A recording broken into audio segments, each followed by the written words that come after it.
ಪ್ರಮಾಣವನ್ನು ಡಾಕ್ಟರ್ಗೆ ತಿಳಿಸದಂತೆ ಹೆಚ್ಚು ಕಡಿಮೆ ಮಾಡುವುದರಿಂದ ತುಂಬಾ ಅಪಾಯ ಉಂಟಾಗುತ್ತದೆ. ಔಷಧಿಗಳನ್ನು ಡಾಕ್ಟರ್ ನಿಗದಿಪಡಿಸಿರುವ ದಿನಗಳವರೆಗೆ ಮತ್ತು ಅದೇ ಸಮಯಕ್ಕೆ ತೆಗೆದುಕೊಳ್ಳಬೇಕು. ನೋಡಿ, ಎಲ್ಲರೂ ಕೇಳಿಸ್ಕೊಳ್ಳಿ. ಈ ಮಾತ್ರೆಗಳನ್ನ ಮೊದಲಿಗೆ ಏನಕ್ಕೆ ಕೊಡ್ತೀವಿ ನಾವು ಅಂದ್ರೆ, ನಿಮಗೆ ಡಾಕ್ಟರ್ ಮುಂಚೆನೆ ಟೆಸ್ಟ್ ಮಾಡೋಕ್ಕಾದ್ರೆ ಹೇಳ್ತಾರೆ ಏನಂತ, ನಿಮ್ಮ ರಕ್ತ ಗಟ್ಟಿ ಆಗ್ತಾ ಇದೆ, ರಕ್ತ ಸಂಚಲನೆ ಸರಿಗೆ ಆಗ್ತಾ ಇಲ್ಲ, ಅಥವಾ ರಕ್ತನಾಳಗಳಲ್ಲಿ ಬ್ಲಾಕ್ ಆಗಿದೆ ಅಂತ ಹೇಳ್ತಾರಲ್ವಾ. ಏನ್ ಕೆಲಸ ಮಾಡ್ತವೆ ಈ ಮಾತ್ರೆಗಳು ಅಂದ್ರೆ, ನಮ್ಮ ರಕ್ತವನ್ನ ನೀರಿನ ತರ ತೆಳು ಮಾಡಿಬಿಟ್ಟು ರಕ್ತ ಸಂಚಲನೆಗೆ ಸಹಾಯ ಮಾಡ್ತವೆ. ಯಾರಿಗೆಲ್ಲ ಈ ಮೆಡಿಸಿನ್ ನಾವು ಕೊಡ್ತೀವಿ ಅಂದ್ರೆ, ಬರೀ ಆಂಜಿಯೋಗ್ರಾಮ್ ಮಾಡಿ ಕೊಡಬಹುದು, ಅಥವಾ ಸ್ಟೆಂಟ್ ಹಾಕ್ಬಿಟ್ಟು ಕೊಡಬಹುದು, ಅಥವಾ ಹಾಗೆ ಚೆಕ್ ಮಾಡ್ಬಿಟ್ಟು ಕೊಡಬಹುದು. ಯಾರೆಲ್ಲ ಈ ಮಾತ್ರೆಗಳನ್ನ ನೀವು ತಗೊಂತಿದ್ದೀರೋ, ನೀವಾಗೆ ಯಾವುದೇ ಕಾರಣಕ್ಕೂ ಅರ್ಧಕ್ಕೆ ನಿಲ್ಲಿಸಬಾರ್ದು. ಯಾಕೆ ಹೇಳ್ತಿದ್ದೀನಿ ಅಂದ್ರೆ, ನಾವು ಮನೆಗೆ ಹೋಗಿ ಒಂದು 15 ದಿನ ತಿಂಗಳು ಚೆನ್ನಾಗಿ ಮಾತ್ರೆಗಳು ತಗೊಂಡ್ಬಿಟ್ಟು ಅದಾದಂತರ ಏನ್ ಮಾಡ್ತೀವಿ ಅಂದ್ರೆ, ನಾನು ಹುಷಾರಾಗ್ಬಿಟ್ಟಿದ್ದೀನಿ, ನನ್ನ ಮಾತ್ರೆಗಳು ಯಾಕೆ ಬೇಕು, ಅಥವಾ ಅಕ್ಕಪಕ್ಕ ಮನೆಯವರು ಫ್ರೆಂಡ್ಸ್ ಏನೋ ಹೇಳ್ಬಿಡ್ತಾರೆ, ಈ ಮಾತ್ರೆ ತಗೊಳೋದ್ರಿಂದ ಬೇರೆ ಕಾಯಿ ಬಂದ್ಬಿಡುತ್ತೆ ನಿಮಗೆ ಅಂದ್ಬಿಟ್ಟು. ಸೊ ಅವ್ರ ಮಾತ್ರ ಕೇಳಿಸ್ಕೊಂಡ್ಬಿಟ್ಟು ಮಾತ್ರೆಗಳನ್ನ ಅರ್ಧಕ್ಕೆ ನಿಲ್ಲಿಸ್ಬಿಡ್ತೀವಿ. ಮತ್ತೆ ಈ ತೊಂದರೆ ಮಾಡ್ಕೊಂಡು ಮತ್ತೆ ಇಲ್ಲಿ ಬಂದು ಅಡ್ಮಿಷನ್ ಆಗ್ತೀವಿ. ಯಾರಾದ್ರೂ ಈ ರೀತಿ ಮಾಡಿದೀರಾ? ಯಾರು ಮಾಡಿಲ್ವಾ? ಮಸ್ತ ಮಾಡಿದಾರಲ್ವಾ? ಎಲ್ರು ಇಲ್ಲಿ ಬರಲ್ಲ, ಆದಷ್ಟು ಮಾತ್ರೆಗಳು ನಿಲ್ಸೇ ಬರೋದು.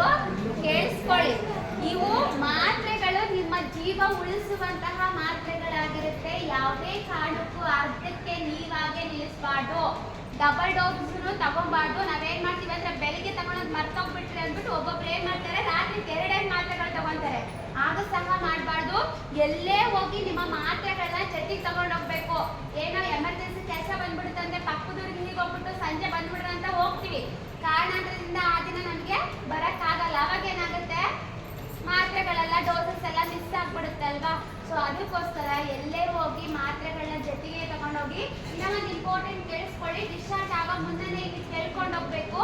ಏನಂತ, ಮನೇಲಿ ಏನಾದ್ರೂ ಬೇರೆ ಕಾಯಿಲೆಗಳಿಗೆ ಮಾತ್ರೆಗಳು ತಗೊಂಡಿದ್ದೀರಾ, ಬಿಪಿಗೆ, ಶುಗರಿಗೆ, ಥೈರಾಯ್ಡ್ಗೆ, ಸ್ಟ್ರೋಕ್ಗೆ, ಕ್ಯಾಲ್ಸಿಯಮ್ದು, ವಿಟಮಿನ್ದು ಯಾವುದೇ ಮಾತ್ರೆಗಳಾಗಿರ್ಬೋದು, ಇವನ್ನ ನಾವಿವಾಗ ಕಂಟಿನ್ಯೂ ಮಾಡ್ಕೊಳ್ಬೇಕಾ ಬೇಡ ಅಂದ್ಬಿಟ್ಟು ಮನೇಲಿ ಹೋಗಿ ಗೊಂದಲ ಆಗಬಾರ್ದು. ಒಂದ್ಸಲಲ್ಲ 2 ಸಲ ಇಲ್ಲೇ ಕೇಳ್ಕೊಂಡೋಗಿ. ಗೊತ್ತಾಗ್ತಿಲ್ಲ ನಿಮ್ಗೆ, ಮರ್ತೋಗ್ತಿದ್ಯಾ ಅಂದ್ರೆ ಏನ್ ಮಾಡ್ಕೊಳ್ಳಿ, ಮಾತ್ರೆ ಬೆಲೆ ಬರ್ಕೊಂಡೋಗಿ. ಇದು ಬೆಳಿಗ್ಗೆ ತಗೊಳೋದು, ಇದು ಮಧ್ಯಾಹ್ನ ತಗೊಳೋದು, ಇದು ರಾತ್ರಿ ತಗೊಳೋದು ಅಂದ್ಬಿಟ್ಟು ಕನ್ಫ್ಯೂಷನ್ ಮಾಡ್ಕೊಂಡು ಹೋಗ್ಬೇಡಿ. ಇವೆಲ್ಲ ಬ್ಲಡ್ ಥಿನ್ನರ್ ಮಾತ್ರೆಗಳಾಗಿರುತ್ತಲ್ವಾ. ಸೊ ಇದನ್ನ ತಗೊಂಡಾಗೆಲ್ಲ ಏನ್ ಮಾಡ್ಬೇಕಂದ್ರೆ, ಕೆಲವೊಂದು ಕೆಲಸ ಮಾಡ್ಬೇಕಾದ್ರೆ ನೀವು ಹುಷಾರಾಗಿರ್ಬೇಕು. ಏನ್ ಕೆಲಸ, ಚೂಪಾದ ವಸ್ತುವಿನಿಂದ ಏನಾದ್ರೂ ತರಕಾರಿ ಕಟ್ ಮಾಡ್ತಿದ್ದೀರಾ, ಶೇವಿಂಗ್ ಮಾಡ್ಕೊಂತಿದ್ದೀರಾ, ಉಗುರು ಕಟ್ ಮಾಡ್ಕೊಂತಿದ್ದೀರಾ, ಕತ್ತಿಯಿಂದ ಚಾಕುವಿಂದ ಏನಾದ್ರೂ ಕೆಲಸ ಮಾಡ್ತಿದ್ದೀರಾ ಅನ್ನುವಾಗ. ಯಾಕೆ ಹೇಳ್ತಿದ್ದೀನಿ ಅಂದ್ರೆ, ನಮಗೆ ಗೊತ್ತಾಗ್ಲಿಲ್ದಂಗೆ ನಾವು ಗಾಯ ಮಾಡ್ಕೊಂಡ್ಬಿಟ್ವಿ, ಕಳ್ಕೊಂಡ್ಬಿಟ್ವಿ ಅಂದ್ರೆ ನಮ್ ರಕ್ತ ಬೇಗ ನಿಲ್ಲಲ್ಲ. ಏನಕ್ಕೆ ಹೇಳಿ, ಟ್ಯಾಬ್ಲೆಟ್ ಏನ್ ಮಾಡಿರುತ್ತೆ, ನಮ್ ರಕ್ತನ ತೆಳು ಮಾಡಿರುತ್ತಲ್ವಾ. ಸೊ ಅದಕ್ಕೋಸ್ಕರ ನಮ್ ರಕ್ತ ಬೇಗ ನಿಲ್ಲಲ್ಲ. ನಿಮಗೆ ಗೊತ್ತಾಗಲ್ದಂಗೆ ಗಾಯ ಮಾಡ್ಕೊಂಡಿದ್ದೀರಾ ಅಂತ ಅನ್ಕೊಳ್ಳಿ, ಭಯ ಪಟ್ಕೊಬಾರ್ದು, ಪ್ಯಾನಿಕ್ ಆಗ್ಬಾರ್ದು. ಸೊ ನಾವು ಗೊತ್ತಾಗ್ಲಿದ್ದಂಗೆ ಮಾಡ್ಕೊಂಡಾಗ ಎಮರ್ಜೆನ್ಸಿ ಮನೇಲಿ ಏನ್ ಮಾಡ್ತೀವಿ, ಅರಿಶಿನ ಪುಡಿನ ಕಾಫಿ ಪೌಡರ್ ಎಲ್ಲ ಹಚ್ಕೊಂತೀವಲ್ವಾ. ನೋಡಿ, ಅರಿಶಿನ ಪುಡಿ ಹಚ್ಕೊಬಾರ್ದು ಅಂತ ಹೇಳ್ತಾ ಇಲ್ಲ. ಎಂತ ಅರಿಶಿನ ಪುಡಿ ಹಚ್ಕೊಳ್ಬೇಕು, ನಿಮ್ಮ ಮನೇಲಿ ಮಾಡಿರುವಂತಹ ಶುದ್ಧವಾದ ಅರಿಶಿನ ಪುಡಿ ಇದ್ರೆ ಹಚ್ಕೊಳ್ಳಿ. ಆದ್ರೆ ಪ್ಯಾಕೆಟ್ ಅಲ್ಲಿ ಬರುವಂತಹ ಅರಿಶಿನ ಪುಡಿ, ಕಾಫಿ ಪೌಡರ್ನ ಗಾಯದ ಮೇಲೆ ಹಾಕ್ಬಾರ್ದು. ಯಾಕಂದ್ರೆ ನಮ್ಮೆಲ್ರಿಗೂ ಗೊತ್ತಿದೆ ಅದ್ರಲ್ಲಿ ಏನ್ ಮಿಕ್ಸ್ ಮಾಡಿರ್ತಾರೆ, ಕೆಮಿಕಲ್ಸ್ ಅಲ್ವಾ. ಕೆಮಿಕಲ್ ಗಾಯದ ಮೇಲೆ ಬಿತ್ತಂದ್ರೆ ಏನಾಗುತ್ತೆ, ಸೆಪ್ಟಿಕ್ ಆಗ್ಬಿಡುತ್ತೆ, ನಮ್ಮ ರಕ್ತದ ಒಳಗಡೆ ಸೇರ್ಕೊಂಡ್ಬಿಟ್ಟು ಬ್ಲಡ್ ಇನ್ಫೆಕ್ಷನ್ ಎಲ್ಲ ಆಗ್ಬಿಡುತ್ತೆ. ಹಾಗಾದ್ರೆ ನಮ್ಮ ಮನೇಲಿ ಯಾರ ಮನೆಯಲ್ಲೂ ನಾವು ಶುದ್ಧವಾದ ಅರಿಶಿನ ಮಾಡಿಟ್ಟಿರಲಿಲ್ಲಲ್ವಾ. ಏನ್ ಮಾಡ್ಬೇಕು, ಸಿಂಪಲ್ ಒಂದು ಒಳ್ಳೆ ಬಟ್ಟೆ ಅಕ್ಕಿ ತಗೊಂಡು ಆ ಜಾಗದಲ್ಲಿ ಬಿಗಿಯಾಗಿ ಒಂದು 10 ನಿಮಿಷ ಹಿಡಿದಿಟ್ಕೊಳ್ಳಿ. 10 ನಿಮಿಷ ಹಿಡಿದಿಟ್ಕೊಂಡಿದ್ರೆ ರಕ್ತ ನಿಂತೋಗಿದೆ, ಸ್ಟಾಪ್ ಆಗಿದೆ ಅಂದ್ರೆ ನೀವೇನು ಮಾಡೋ ಅವಶ್ಯಕತೆ ಇಲ್ಲ. ರಕ್ತ ನಿಲ್ತಾ ಇಲ್ಲ, ರಕ್ತಸ್ರಾವ ಆಗ್ತಾನೇ ಇದೆ ಅಂದ್ರೆ ಹತ್ರದಲ್ಲಿ ಯಾವ ಹಾಸ್ಪಿಟಲ್ ಇರುತ್ತೆ ಹಾಸ್ಪಿಟ್ಲಿಗೆ ಹೋಗಿ ಡ್ರೆಸ್ಸಿಂಗ್ ಮಾಡ್ಕೊಳ್ಳಿ. ಅದಲ್ಲದೆ ನಿಮಗೆ ಸಣ್ಣ ಪುಟ್ಟ ತೊಂದರೆಗಳು ಬರಬಹುದು. ನೋಡಿ, ತೊಂದರೆಗಳು ಬರಬಹುದು, ಬರದೇ ಇರಬಹುದು. ಬರುತ್ತೆ ಅಂತ ನಾನು ಹೇಳ್ತಾ ಇಲ್ಲ, ಬಂದಾಗ ಗಾಬರಿ ಆಗಬಾರ್ದು ಅಂತ ಅದಕ್ಕೋಸ್ಕರ ಹೇಳ್ತಾ ಇರೋದು. ಏನೆಲ್ಲ ತೊಂದರೆಗಳು ಕಾಣಿಸ್ಕೋಬಹುದು ಅಂದ್ರೆ, ಮೂಗಿನಿಂದ ಒಸಡಿನಿಂದ ರಕ್ತಸ್ರಾವ ಆಗ್ಬೋದು, ಹೊಟ್ಟೆಯಲ್ಲಿ ರಕ್ತಸ್ರಾವ ಆಗ್ಬಿಟ್ಟು ಟಾಯ್ಲೆಟ್ ಮುಖಾಂತರ ಕೆಂಪು ಅಥವಾ ಕಪ್ಪು ಬಣ್ಣದ ಮಲ ಬರಬಹುದು, ಮೈಯೆಲ್ಲ ದದ್ದೆ ತರ ಆಗ್ಬಿಟ್ಟು ತಲೆ ಸುತ್ತು, ತಲೆನೋವು, ವಾಂತಿ, ಈ ರೀತಿ ಸಣ್ಣ ಪುಟ್ಟ ತೊಂದರೆಗಳು ಕಾಣಿಸ್ಕೊಂಡ್ಬಿಟ್ಟಿದೆ ಅಂದ್ಬಿಟ್ಟು ಮಾತ್ರೆಗಳನ್ನ ನಿಲ್ಸ್ಬಿಟ್ಟು ಮನೆಗಿರೋದೆಲ್ಲ ತಕ್ಷಣಕ್ಕೆ ಹಾಸ್ಪಿಟ್ಲಿಗೆ ಬಂದು ತೋರಿಸ್ಕೊಳ್ಳಿ. ದೂರದಿಂದೆಲ್ಲ ಬಂದಿರ್ತೀರ, ಎಮರ್ಜೆನ್ಸಿ ಇಲ್ಲಿಗೆ ಬರ್ಬೇಕಂತದ್ದು ಏನಿಲ್ಲ. ಹತ್ರದಲ್ಲಿ ಯಾವ ಹಾಸ್ಪಿಟಲ್ ಡಾಕ್ಟ್ರಿಗೆ ಹೋಗಿ ತೋರಿಸ್ಕೊಬಹುದು. ಆದ್ರೆ ಎಲ್ಲೇ ಹೋಗಿ ತೋರಿಸ್ಕೊಳ್ಳಿ, ಡಿಸ್ಚಾರ್ಜ್ ಆಗೋ ಮುನ್ನ ನಾವೊಂದು ಫೈಲ್ ಕೊಡ್ತೀವಲ್ವಾ, ಆ ಫೈಲ್ನ ಆ ಡಾಕ್ಟ್ರಿಗೆ ತೋರಿಸ್ಬೇಕು. ಏನ್ ಮಾಡಿಸ್ಕೊಂಡಿದ್ದೀರಾ, ಏನ್ ಮಾತ್ರೆಗಳು ತಗೊಂತಿದ್ದೀರಾ ಅದು ಸಹ ಅವ್ರಿಗೆ ಹೇಳ್ಬೇಕು. ಯಾವುದೇ ಕಾರಣಕ್ಕೂ ಮುಚ್ಚು ಮರೆ ಮಾಡಬಾರ್ದು. ಅರ್ಥ ಆಯ್ತಲ್ವಾ? ಮಾತ್ರೆಗಳು ತಗೊಳೋದ್ರಿಂದ ನಮ್ಗೆ ಏನು ಉಪಯೋಗ, ಏನೆಲ್ಲ ತೊಂದರೆ ಆದಾಗ ಇಲ್ಲಿ ಬರ್ಬೇಕಂತ ಗೊತ್ತಾಯ್ತಲ್ವಾ? ಇದ್ರಲ್ಲಿ ಏನಾದ್ರು ಡೌಟ್ ಪ್ರಶ್ನೆಗಳಿದೆಯಾ? ಇಲ್ಲ ಅಲ್ವಾ? ನಿದ್ರೆ ಬರ್ತಾ ಇದೆಯಾ? ನಾನು ಕ್ಲಾಸ್ ಮಾಡ್ತಿರೋದು ಬೋರ್ ಆಗ್ತಿದ್ಯಾ? ಎಲ್ಲರೂ ಕೇಳಿಸ್ಕೊಂತಿದ್ದೀರಲ್ವಾ? ಓಕೆ, ಈಗ ನೆಕ್ಸ್ಟ್ ಏನ್ ತಿಳ್ಕೊಳ್ಳೋಣ ಅಂದ್ರೆ ತುಂಬಾ ಇಂಪಾರ್ಟೆಂಟ್. ಏನಂದ್ರೆ ಈ ಕಾಯಿಲೆ ನಮಗೆ ಏನಕ್ಕೆ ಬಂತು? ಸುಮ್ಮನೆ ಬರ್ತಾವ ಕಾಯಿಲೆಗಳೆಲ್ಲ?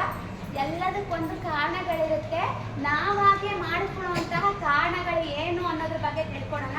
ಯಾಕಂದ್ರೆ ಮತ್ತೆ ಈ ತೊಂದರೆಗಳು ಬರಬಾರ್ದಂದ್ರೆ ಈ ಕಾರಣಗಳಿಂದೆಲ್ಲ ನಾವು ದೂರ ಇರಬೇಕು. ಏನ್ ಹೇಳ್ತೀರಾ ಈ ವಿಡಿಯೋದಲ್ಲಿ ಕೇಳಿಸ್ಕೊಳ್ಳಿ. ತಂಬಾಕು ಸೇವನೆ ಯಾವುದೇ ರೂಪದಲ್ಲಿ, ಉದಾಹರಣೆಗೆ ಬೀಡಿ, ಸಿಗರೆಟ್, ಪಾನ್ ಮಸಾಲ ಅಥವಾ ಇನ್ಯಾವುದೇ ರೂಪದಲ್ಲಿ ತೆಗೆದುಕೊಳ್ಳುವುದರಿಂದ ಹೃದಯಾಘಾತ ಮತ್ತು ಲಕ್ವದಂತಹ ಹಲವು ತೊಂದರೆಗಳು ಬರಬಹುದು. ಯೋಗ ಮತ್ತು ಧ್ಯಾನ ಮಾಡುವುದನ್ನು ಅಭ್ಯಾಸ ಮಾಡಿ. ಮದ್ಯಪಾನ ಮತ್ತು ತಂಬಾಕು ಸೇವನೆಯ ಚಟವನ್ನು ಬಿಡಲು ನಿಮ್ಮ ಡಾಕ್ಟರ್ ಬಳಿ ಅಥವಾ ನಿಮಾನ್ಸ್ನಲ್ಲಿರುವ ಚಟ ಬಿಡಿಸುವ ಸಂಸ್ಥೆಗೆ ಭೇಟಿ ನೀಡಿ. ನೆನಪಿರಲಿ, ಮದ್ಯಪಾನ ಮತ್ತು ಧೂಮ್ರಪಾನ ಮಾಡುವುದು ನಿಲ್ಲಿಸುವುದರಿಂದ ನೀವು ಆರೋಗ್ಯಕರ ಮತ್ತು ಶಕ್ತಿಯುತರಂತೆ ಭಾಸವಾಗುತ್ತದೆ. ಅಷ್ಟೇ ಅಲ್ಲದೆ ಕ್ಯಾನ್ಸರ್ನಂತಹ ಎಷ್ಟೋ ರೋಗಗಳು ಬರುವುದನ್ನು ತಡೆಯಬಹುದು. ಕೇಳಿಸ್ಕೊಂಡ್ರಾ? ಇನ್ನೂ ಕಾರಣಗಳಿದಾವೆ. ಇದು ಮೇನ್ ಕಾರಣ. ಯಾರೆಲ್ಲ ನೀವು ಬೀಡಿ, ಸಿಗರೇಟು, ತಂಬಾಕು ಕುಡಿಯೋದು, ಮದ್ಯಪಾನ ಮಾಡ್ತಿದ್ದೀರೋ ಈ ಕೆಟ್ಟ ಅಭ್ಯಾಸಗಳಿಂದ ಇವತ್ತೇ ದೂರ ಇರಿ, ಇಲ್ಲಿಗೆ ಬಿಟ್ಬಿಡಿ.